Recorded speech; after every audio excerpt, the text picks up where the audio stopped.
नमस्कार दोस्तों, मैं अनूप कुमार श्रीवास्तव आप लोगों का स्वागत करता हूं सब कुछ पढ़ो चैनल पे। तो चलिए बच्चे, सब कुछ पढ़ो चैनल के क्लास को हम आगे बढ़ाते हैं। तो बच्चे, आज का जो हमारा चैप्टर है उपभोक्ता अधिकार, सभी बच्चे ध्यान देंगे, उपभोक्ता अधिकार। तो बच्चे, सबसे पहले हमें समझना है कि उपभोक्ता का मतलब क्या होता है। तो बच्चे याद रखिएगा, उपभोक्ता का मतलब मैंने आपको पहले भी सिखाया था, ग्राहक। ग्राहक मतलब खरीदार, जो चीज़ों को खरीदता है, उसका उपयोग करता है, उसे ही हम क्या कहते हैं, उपभोक्ता कहते हैं। तो आज हमें खरीदारों के यानी उपभोक्ता के अधिकार के बारे में पढ़ना है। तो बच्चे, सबसे पहले जरा सोचिए कि हम खरीदार या उपभोक्ता किस चीज़ से हैं? बाजार से हैं। अगर बच्चे बाजार नहीं होता तो क्या हम उपभोक्ता होते?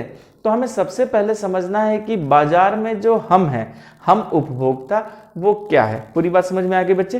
तो चलिए हम पहले पॉइंट्स में इसको पढ़ना शुरू करते हैं। हमारा पहला पॉइंट है बच्चे, बाजार में उपभोक्ता, और चीज़ों को अच्छे से सीखते हैं। ये देखिए बच्चे, हमारा पहला पॉइंट क्या हो गया, बाजार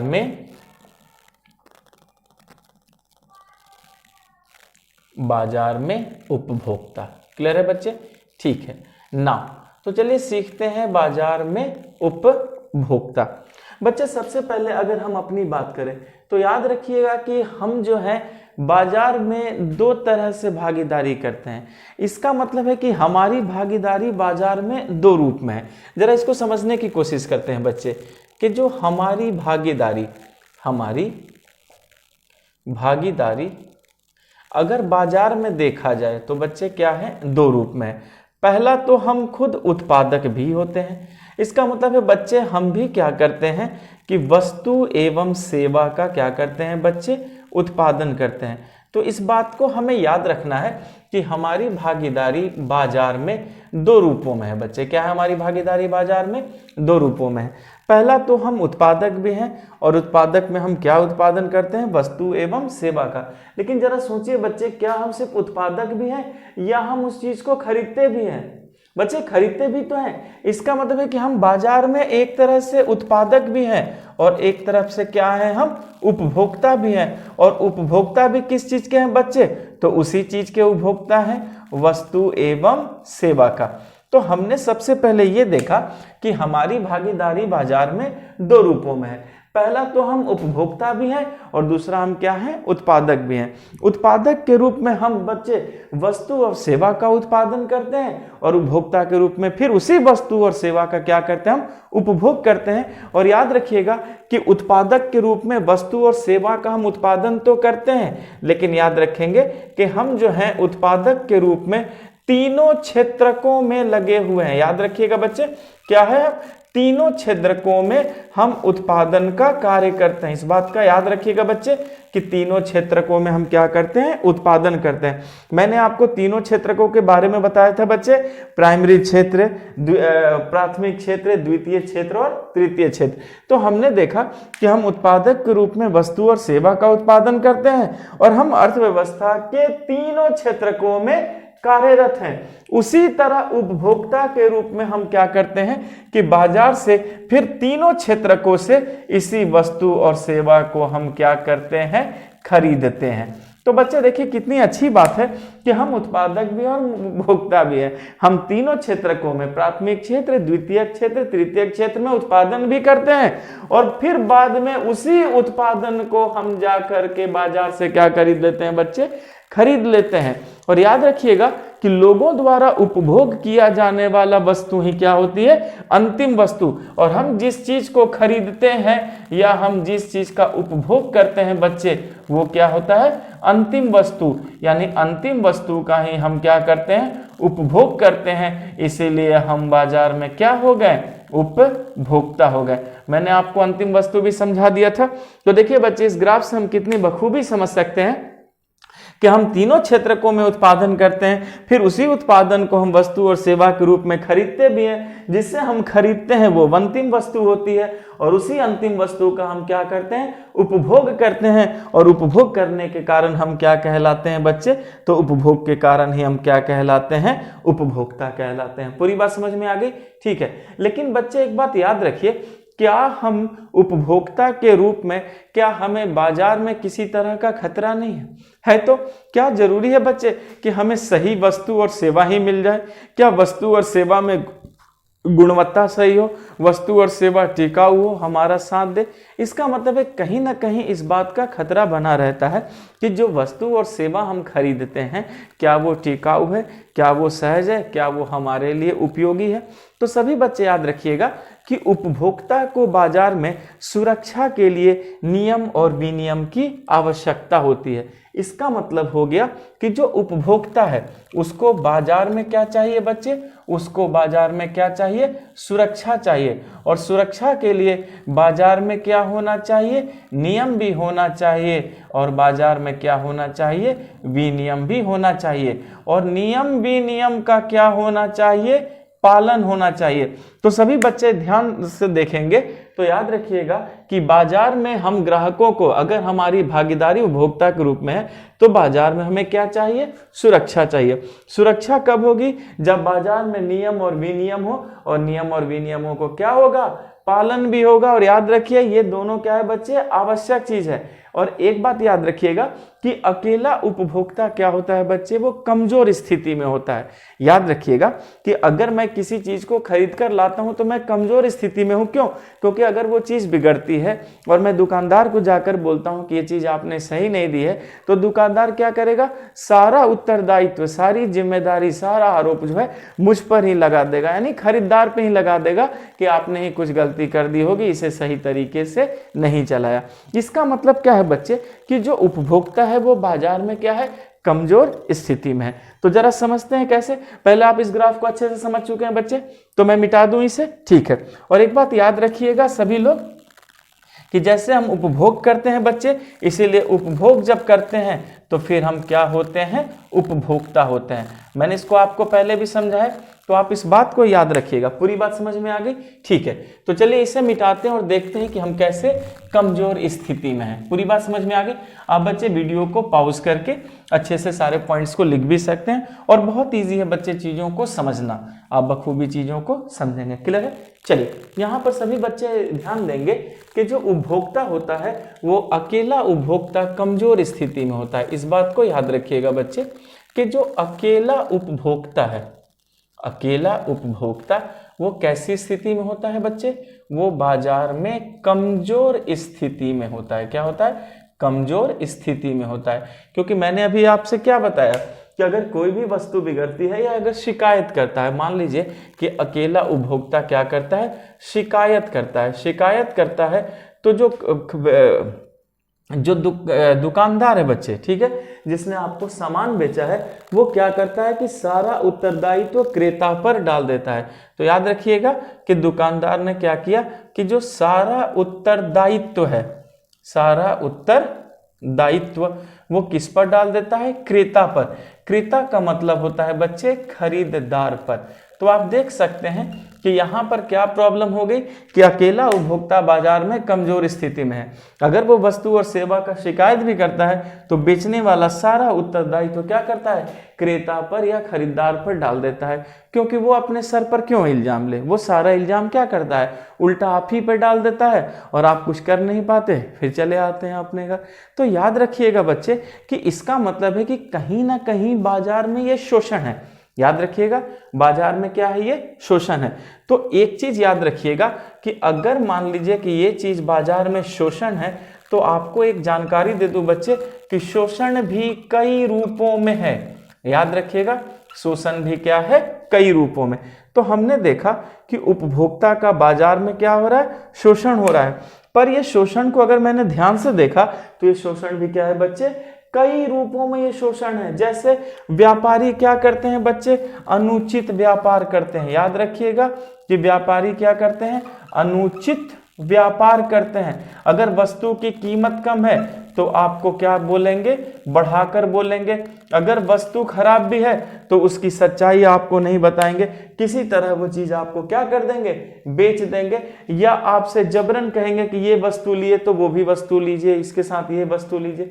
तो कहीं ना कहीं याद रखिएगा कि व्यापारी भी अनुचित व्यापार करते हैं। या ये भी हो सकता है कि बच्चे वो उचित वजन से कम वजन तौल देते हैं, याद रखिएगा कम वजन तौलते हैं, ये भी होता है, कम वजन तौलते हैं। क्योंकि मैंने अभी आपसे क्या कहा कि जो ग्राहक है, क्रेता है, उपभोक्ता है, वो बाजार में अकेला होता है और कमजोर होता है। तो देख सकते हैं उचित वजन से भी ये क्या कर देते हैं, कम वजन में तौल देते हैं। अच्छा, और तो और ज्यादा भी करते हैं बच्चे, तो क्या करते हैं, शुल्क जोड़ देते हैं। ये भी याद रखिएगा, वो क्या कर देते हैं, शुल्क जोड़ते हैं, तरह तरह का शुल्क जोड़ देते हैं। तब भी क्रेता जो है, खरीदार, वो कुछ नहीं कर पाता।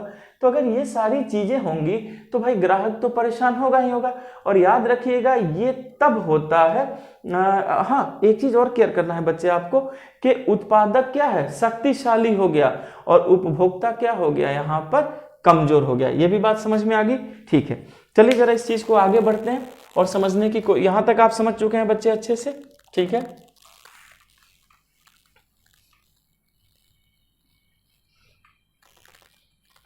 ओके, नाउ आगे समझने की कोशिश करते हैं बच्चे। याद रखिएगा कहा जाता है कि जो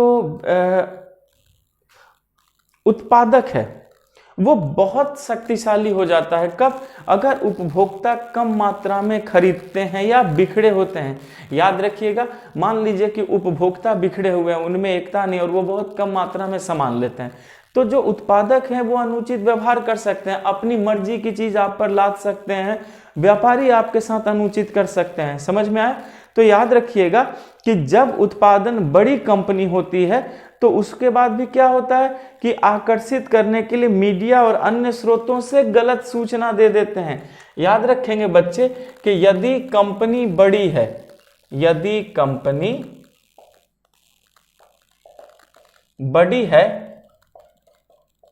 बड़ी है तो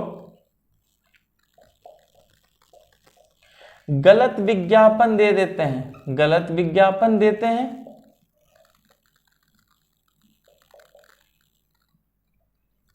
मीडिया का प्रयोग करते हैं, मीडिया का भी क्या कर देते हैं, मीडिया का प्रयोग करते हैं अपनी वस्तु को बेचने के लिए। और याद रखिएगा गलत गलत न्यूज दे देते हैं। जैसे मान लीजिए कि शिशु का दूध, एक कंपनी क्या करती है कि जब दूध का ऐड देती है तो कह देती है कि माँ के दूध से भी ये सर्वोत्तम है, और अपने आप को मानते भी नहीं। इसके खिलाफ बहुत लोगों ने लंबा संघर्ष किया, तब जाकर कंपनी ने माना कि नहीं, माँ का दूध ही क्या है, सर्वोत्तम है। उसी तरह सिगरेट, सिगरेट की डिब्बी भी आप देख सकते हैं कि कितनी बड़े पैमाने पर सिगरेट बिकती है।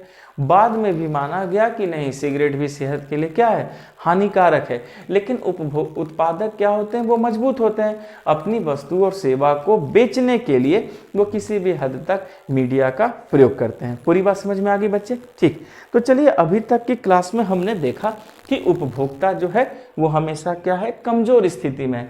लेकिन क्या सिर्फ उपभोक्ता हमेशा कमजोर स्थिति में रहेगा, या वो अपने आप को मजबूत करने का प्रयास भी करेगा? तो सभी बच्चे याद रखेंगे कि इसके लिए उपभोक्ता ने क्या किया, उपभोक्ता आंदोलन किया। तो चलिए अगले पॉइंट में हम समझते हैं कि ये उपभोक्ता आंदोलन क्या है। पूरी बात समझ में आ गई बच्चे? ठीक है ना। तो हमारा जो अगला पॉइंट है वो है उपभोक्ता आंदोलन।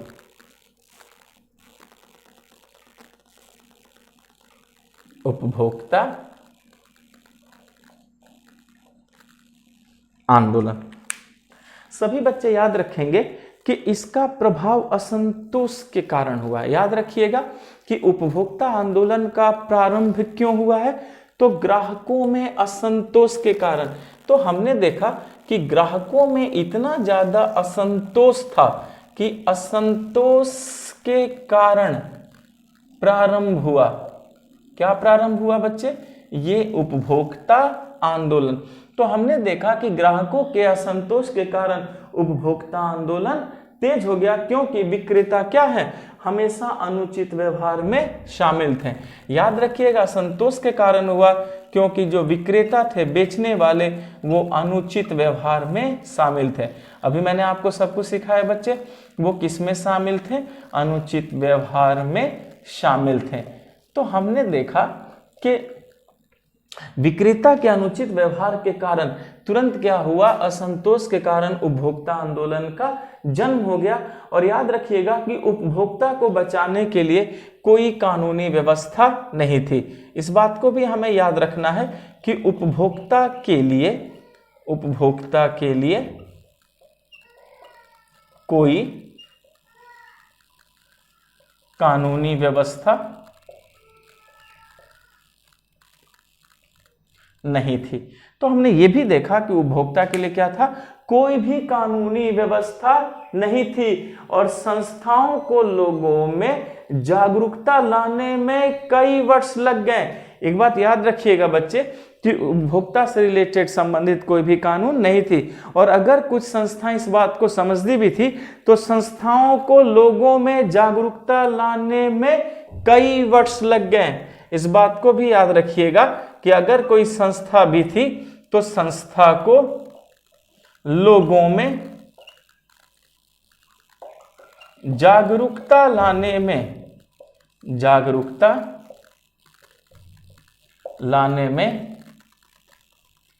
कई वर्ष लग गए।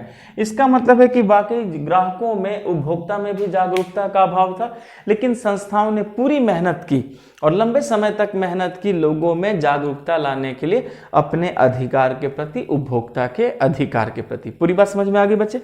ठीक है, याद रखिएगा इससे वस्तु और सेवा की गुणवत्ता को सुनिश्चित करने की जिम्मेदारी विक्रेता पर भी डाली गई। याद रखिएगा, अब जिम्मेदारी किस पर डालने जाने लगी, विक्रेता पर भी डाली गई। जिम्मेदारी विक्रेता पर डाली गई, जिम्मेदारी विक्रेता पर भी डाली गई। जैसे बच्चे मैंने अभी आपको क्या कहा था कि जो बेचने वाले हैं वो सारी जिम्मेदारी क्या करते थे, क्रेता पर लगा देते थे, खरीदार पे लगा देते थे कि भाई तुम्हारी गलती से चीजें हुई होंगी। लेकिन क्या हुआ कि संस्थान ने लंबे समय तक मेहनत की, लोगों को जागरूक किया। अब क्या हुआ कि वस्तु और सेवा की गुणवत्ता को सुनिश्चित करने की जिम्मेदारी किस पे डाली गई, विक्रेता पर भी डाली गई। और याद रखिएगा कि भारत में सामाजिक बल के रूप में इसने क्या किया, एक आंदोलन का रूप ले लिया। फिर याद रखिएगा कि अब इसने क्या किया कि सामाजिक बल के रूप में, इस बात को याद रखना है सभी बच्चे कि सामाजिक बल के रूप में इसने आंदोलन का क्या कर लिया, आंदोलन का रूप ले लिया। तो हमने देखा कि सामाजिक बल के रूप में उपभोक्ता आंदोलन ने किसका रूप ले लिया, पूरे के पूरे एक आंदोलन का रूप ले लिया ताकि लोगों को सही चीजें मिल जाए। पूरी बात समझ में आ गई बच्चे? अच्छा, याद रखिएगा इसके साथ साथ क्या हुआ कि खाद्य में कमी रही, लोग जमाखोरी करते थे, काला बाजारी शुरू हो गई, यहां तक कि मिलावट भी कर देते थे। इसकी वजह से बच्चे 1960 के दशक में व्यवस्थित उपभोक्ता आंदोलन का शुरू हुआ। तो अगर आपसे पूछा जाएगा कि व्यवस्थित आंदोलन कब शुरू हुआ, तो हम क्या कहेंगे, 1960 के दशक में इसने किसका रूप ले लिया बच्चे, एक व्यवस्थित रूप ले लिया। क्योंकि मैंने अभी आपसे क्या बताया कि क्या हुआ कि खाद्यान्न में कमी होने लगी, लोग काला बाजारी करने लगे, मिलावट करने लगे, डुप्लीकेट बनाने लगे, नकल बनाने लगे। इससे पूरे ग्राहक जो उपभोक्ता क्या हुए, परेशान हुए। और 1960 के दशक में जो उपभोक्ता आंदोलन भारत में शुरू हुई थी, उसने क्या किया, एक व्यवस्थित रूप ले लिया। और 1970 के दशक में संस्थाओं ने उपभोक्ता अधिकार से संबंधित लेखन और प्रदर्शनी भी करने लगे। तो इस बात को सभी बच्चे याद रखिएगा कि 1970 में अब संस्थाओं ने क्या किया, तो उपभोक्ता आंदोलन से संबंधित लेखन और प्रदर्शनी भी करने लगे। पूरी बात समझ में आ गई बच्चे? चलिए इस चीज को समझते हैं कि 1970 के दशक में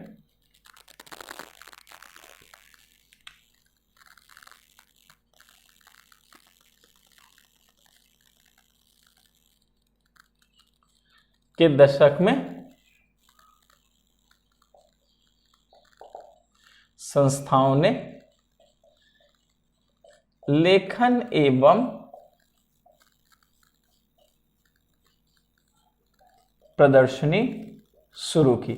तो आप देख सकते हैं कि उपभोक्ता अधिकार के लिए 1970 के दशक में लेखन भी शुरू हो गई और साथ ही साथ जो है प्रदर्शनी भी शुरू हो गई। तो ये देखा गया कि अब जरूरी भी था। अब क्या हुआ, उपभोक्ता दल बनाया गया। याद रखिएगा बच्चे, इसके बाद फिर क्या शुरू हो गया, उपभोक्ता दल बनाया गया। क्या बनाया गया, उपभोक्ता दल भी बनाया गया। उपभोक्ता दल बनाया गया ताकि जो भी उपभोक्ता लोग हैं उनके अधिकारों का क्या हो, सुरक्षा हो, उनके संरक्षण हो। तो बच्चे अब हम देख सकते हैं कि किस तरीके से उपभोक्ता दल भी बनाई गई। अब क्या हुआ कि ये जो उपभोक्ता दल हैं धीरे धीरे इनकी संख्या में भारी वृद्धि होने लगी। इस बात को सभी बच्चे याद रखेंगे कि धीरे धीरे उपभोक्ता दल में क्या होने लगी, उसकी संख्या में भारी वृद्धि होने लगी। और जब वृद्धि होने लगी तो लोगों में इसके प्रति बहुत जागरूकता आई। इन्होंने लोगों को बताया अपने अधिकार के बारे में कि ग्राहकों का या उपभोक्ता का अधिकार क्या है। और संख्या जब तेजी से बढ़ने लगी तो अब व्यावसायिक कंपनी और सरकार दोनों पर क्या हुआ, ये दबाव डालने में सफल रहे।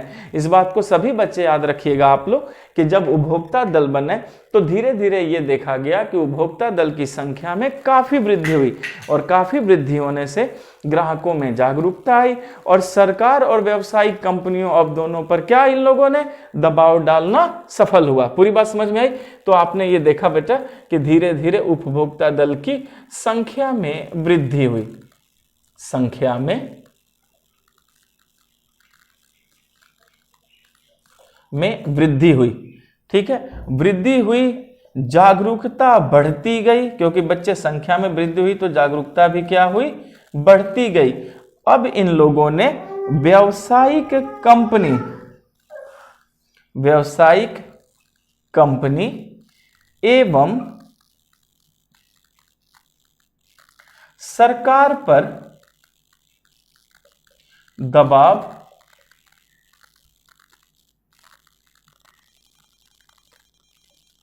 डालने में सफल रहे। देख सकते हैं बच्चे कि कैसे उपभोक्ता दल ने अपना काम किया। तो देखा गया कि व्यावसायिक कंपनी एवं सरकार पर क्या हुआ, दबाव डालने में ये सफल रहे और अंत में 1986 में भारत सरकार ने इसके लिए एक कानून पारित कर दिया। पूरी बात समझ में आई बच्चे? पहले मैं इसे मिटा दूं। ठीक, तो देखा गया कि 1986 में भारत सरकार ने अब इसके लिए क्या किया, एक कानून पारित किया। ना यहां सभी बच्चे ध्यान देंगे कि 1986 में सरकार ने इसके लिए एक कानून पारित किया। क्लियर है ना? लुक बच्चे, तो हमने देखा कि 1986 में सरकार ने एक कानून बनाया। अब हमें यह जानना है कि आखिर ये कानून क्या था। तो सभी बच्चे याद रखिएगा, यही कानून था उपभोक्ता सुरक्षा अधिनियम। इस कानून का क्या नाम था बच्चे? इस कानून का नाम था उपभोक्ता सुरक्षा अधिनियम 1986। इस बात को सभी बच्चे याद रखिएगा कि इसी कानून का हमारा क्या नाम बन गया, उपभोक्ता संरक्षण सुरक्षा अधिनियम 1986। और इसे ही शॉर्ट में क्या कहा गया, कोपड़ा। इसे ही क्या कहा गया बच्चे, कोपड़ा कहा गया। याद रखेंगे कि हम इसे क्या कहते हैं, कोपड़ा भी कहते हैं। तो देखा गया कि किस तरीके से भारत सरकार ने 1986 में एक कानून पारित कर दिया और इसी कानून का नाम था उपभोक्ता सुरक्षा अधिनियम 1986, जिसे बाद में क्या कहा गया बच्चे, कोपड़ा कहा गया। क्लियर है? चलिए, तो अब तो पता चल गया कि हमारे पास कानून बना, लेकिन हमारे अधिकार क्या है हमें यह भी तो जानना है। तो चलिए बच्चे, हम अगले पॉइंट में देखते हैं कि उपभोक्ता का अधिकार क्या था। पूरी बात समझ में आ गई बच्चे? ठीक, तो हमारा अगला पॉइंट है उपभोक्ता अधिकार। अब कानून तो मिल ही चुकी, अब थोड़े अधिकार के प्रति भी हम जागरूक हो जाएं। तो बच्चे हमारा अगला पॉइंट होगा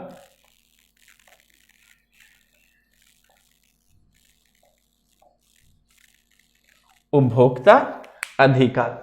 तो बच्चे याद रखिएगा कि जब भी हम किसी वस्तु का प्रयोग करते हैं तो हमें वस्तु के बाजारीकरण एवं सेवाओं की खिलाफ सुरक्षित रहने का अधिकार होना चाहिए। याद रखिएगा बच्चे कि अगर आप किसी भी वस्तु का प्रयोग करते हैं, ऐसे सोचिए बच्चे कि अगर मान लीजिए कि आप किसी वस्तु का प्रयोग करते हैं तो उसके खिलाफ, याद रखिए, इसके खिलाफ मतलब उस वस्तु के खिलाफ बाजारीकरण एवं सेवाओं के प्रति, बाजारीकरण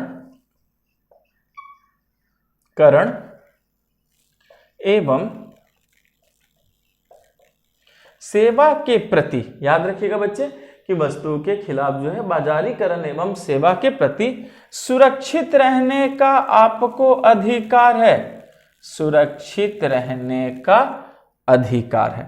इस बात को सभी बच्चे याद रखेंगे कि अगर आप किसी भी वस्तु का प्रयोग करते हैं, उसका बाजारीकरण और सेवा है, तो कहीं ना कहीं आपको उसके खिलाफ सुरक्षित रहने का क्या होना चाहिए, अधिकार होना चाहिए। क्यों?